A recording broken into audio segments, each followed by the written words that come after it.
दोस्तों, ये कहानी कुछ इस तरह की दो भाई थे जो बेरोजगारी और गरीबी से बहुत परेशान हो चुके थे।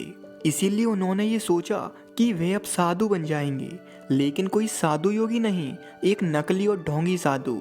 जब एक दिन वे दोनों किसी गांव में साधु बनकर पहुंचे तो उनके साथ कुछ ऐसी घटना हुई जिस घटना ने उन्हें असल का साधु बना दिया। जो दोनों भाई कुछ जानते तक नहीं थे, आखिर वे अचानक से साधु कैसे बन गए और जो बातें वे लोगों को बताते वे उनके जीवन में सत्य होने लगी। तो आखिर इस कहानी में ऐसा क्या हुआ, उसे जानने के लिए बिना समय को गवाए हुए चलिए इस कहानी में खो जाते हैं। एक बार की बात है, एक शहर में दो भाई रहते थे। वे दोनों भाई एक गैरेज में काम करते थे। अब आप इतना तो समझते ही हो कि गैरेज में क्या काम किया जाता है। वे दोनों गाड़ियों को सही करते और टूटी हुई गाड़ियों को दोबारा जोड़ने का काम करते थे। लेकिन उन दोनों में से जो छोटा भाई था वह बड़ा ही मक्कार और आलसी किस्म का आदमी था। वह काम करते समय कई बार ऐसी लापरवाही कर देता कि कभी कभी उस दुकान के मालिक के पास ग्राहक आते, सुनो, तुम्हारी दुकान पर हम दोबारा नहीं आएंगे। हमने अक्सर देखा है कि जो गाड़ियां तुम्हारी दुकान पर सही होती हैं उनमें कोई ना कोई खराबी आ जाती है। ऐसी बातों को सुनकर गैरेज का मालिक परेशान रहने लगा। उसे ये डर सताने लगा कि कहीं 2-3 बार अगर ऐसे ग्राहक के साथ और हो गया तो मेरा तो अच्छा वाला धंधा चौपट हो जाएगा। वह मन ही मन सोच रहा था कि मैं इसकी जड़ ही मिटा देता हूँ। ये दोनों भाई मेरी परेशानी की जड़ हैं। इन्हीं के कारण मेरे ग्राहकों की गाड़ियाँ खराब हो जाती हैं। इतना सोचकर वह मालिक गुस्से से भरा हुआ उनके पास आता है और उन दोनों भाइयों से कहता है, सुनो, तुम दोनों अपना ठिकाना कहीं और ढूंढ लो। मेरी दुकान पर तुम जैसे लापरवाह आदमियों की जगह नहीं है। तुम दोनों कुछ दिन और मेरी दुकान पर रहे तो मैं तो बर्बाद हो जाऊंगा। इतना कहकर उस मालिक ने उन दोनों को काम से निकाल दिया। दोनों भाइयों ने कभी नहीं सोचा था कि उनके जीवन में अचानक से ऐसा मोड़ आ जाएगा। उन बेचारे दोनों भाइयों को इस काम के अलावा कोई दूसरा काम भी नहीं आता था और ना ही उन पर इतना पैसा था कि वे अपना खुद का गैरेज खोल सकें।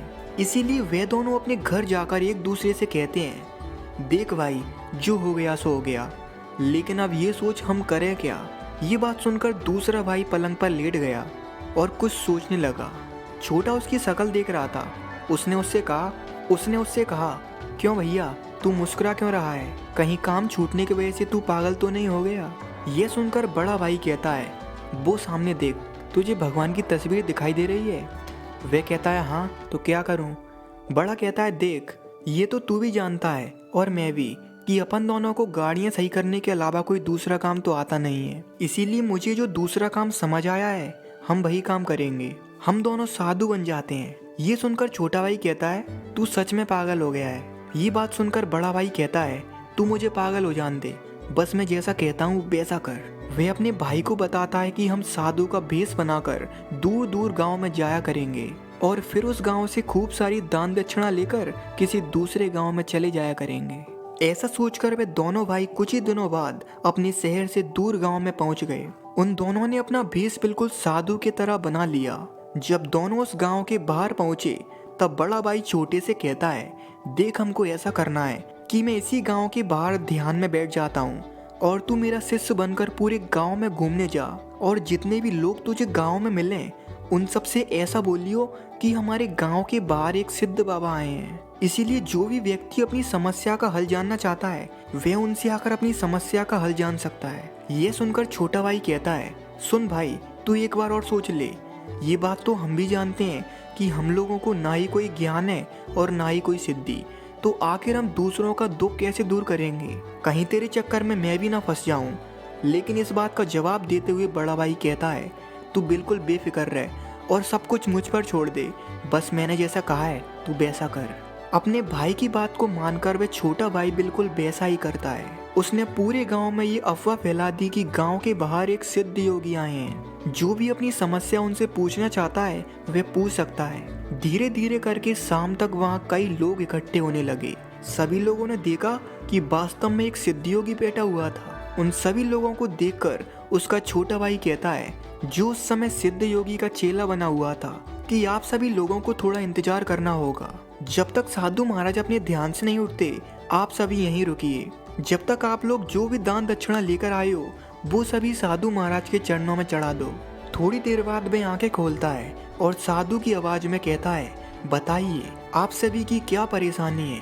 तभी एक दुकानदार उसके सामने आकर कहता है, हे साधु महाराज, मेरी दुकान अच्छी नहीं चल रही, क्या आप कुछ ऐसा तरीका बता सकते हो जिससे मेरी दुकान अच्छी चलने लगे।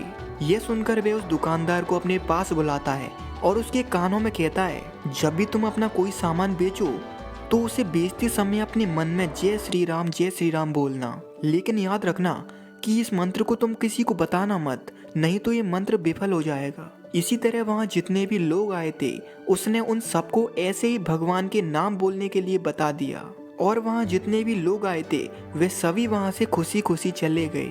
ये बात उस गांव के राजा तक पहुँची। राजा के मंत्री ने उसे पूरी बात बता दी कि हमारे गांव में एक सिद्ध योगी आए हैं जो ऐसे ऐसे सभी लोगों की परेशानियों का समाधान निकाल रहे हैं और वे देखने में भी बहुत खूबसूरत हैं। इसीलिए महाराज मैं सोच रहा था कि हम अपनी राजकुमारी का विवाह उस योगी से करा देते हैं। ये बात सुनकर राजा कहता है, मंत्री मुझे तुम्हारी बातों पर बिल्कुल विश्वास है। अगर तुमने हमारी पुत्री के लिए कोई योग्य वर ढूंढा है तो जरूर ही वह हमारी पुत्री के लायक होगा। ये कहकर वह राजा दूसरे दिन ही खूब सारी धन दौलत को लेकर उस योगी के पास गया और उससे कहा, आप मेरे पुत्री से विवाह कर लीजिए, क्योंकि आप जैसा ज्ञानी इंसान अगर मेरे राज्य को चलाएगा तो जरूर ही मेरे गांव का कल्याण होगा। उसका छोटा भाई ये सब देखकर बड़ा ही हैरान हो गया। राजा जो भी खूब सारा सोना लाया था उतना सोना उसने अपने जीवन में कभी नहीं देखा था कि अब तो हमारा भाग्य ही बदल गया, अब हमारा जीवन बदल जाएगा।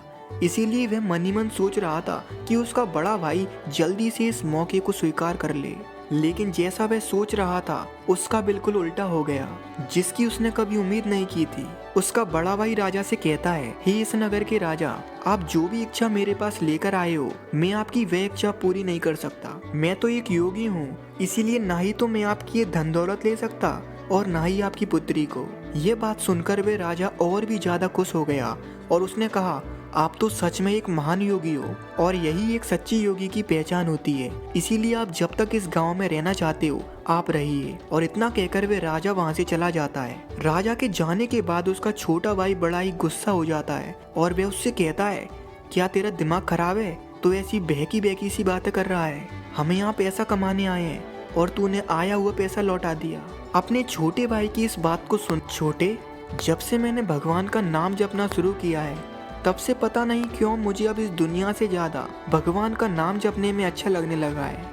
और तू ही सोच, मैंने जितने भी लोगों को भगवान का नाम जपने की सलाह दी, देख उनका किस तरह काम बनने लगा है। यह सुनकर छोटा भाई बोलता है, देख तू ये फालतू की बातें मुझसे तो कर मत। भला तेरे वजह से कौन से आदमी का काम बन गया?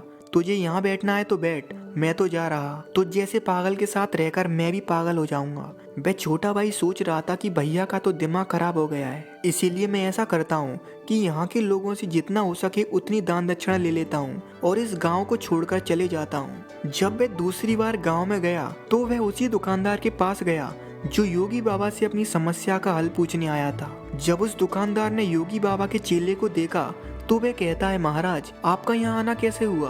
बताइए मैं आपकी क्या सेवा कर सकता हूँ, क्योंकि जिस दिन से योगी बाबा ने मुझे मंत्र बताया है उस दिन से मेरी दुकान पहले से 2 गुना और अच्छी चलने लगी है। ये बात सुनकर वह छोटा हैरान हो गया।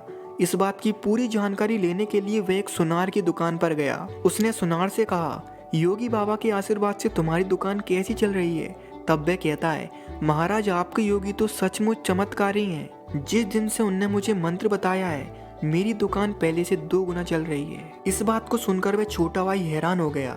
उसने इस बात की जांच पड़ताल के लिए और कई दुकानों पर जाकर भी पूछा, लेकिन उनका जवाब भी वही था जो उन दोनों का था। इसीलिए वह छोटा सोचता है कि आखिर ये लोग क्या बोल रहे हैं, केवल भगवान का नाम लेने से इनकी दुकानें चलने लगी। लेकिन इसके बाद भी उसे कुछ समझ नहीं आया, इसीलिए वह जो कर रहा था उसने वही किया। उसने योगी के नाम पे खूब सारी दान दक्षिणा ली और सुनार से सोने के हार भी ले लिए थे और वह खूब सारी दान दक्षिणा इकट्ठी कर कर उस गांव से भागने लगा। जब वह छोटा उस गांव को छोड़कर जा रहा था तो उसने कुछ डाकुओं को देखा जो एक आदमी को मार रहे थे। जब उन डाकुओं की नजर उस छोटे पर गई तो उन्होंने देखा कि इस आदमी ने तो हमें इस आदमी को मारते देख लिया है, इसीलिए हमें इस आदमी को भी नहीं छोड़ना चाहिए, नहीं तो ये राजा को हमारी पूरी असलियत बता देगा। इतना सोचकर उन डाकुओं ने उस छोटे भाई को पकड़ लिया और वे उससे कहते हैं, तूने हमें इस आदमी को मारते देख लिया है, इसीलिए अब तुझे भी मरना होगा। वह छोटा भाई पूरी तरह से डाकुओं से घिर गया था। उसे बहुत डर लगने लगा क्योंकि उसे अब कोई रास्ता नहीं दिख रहा था।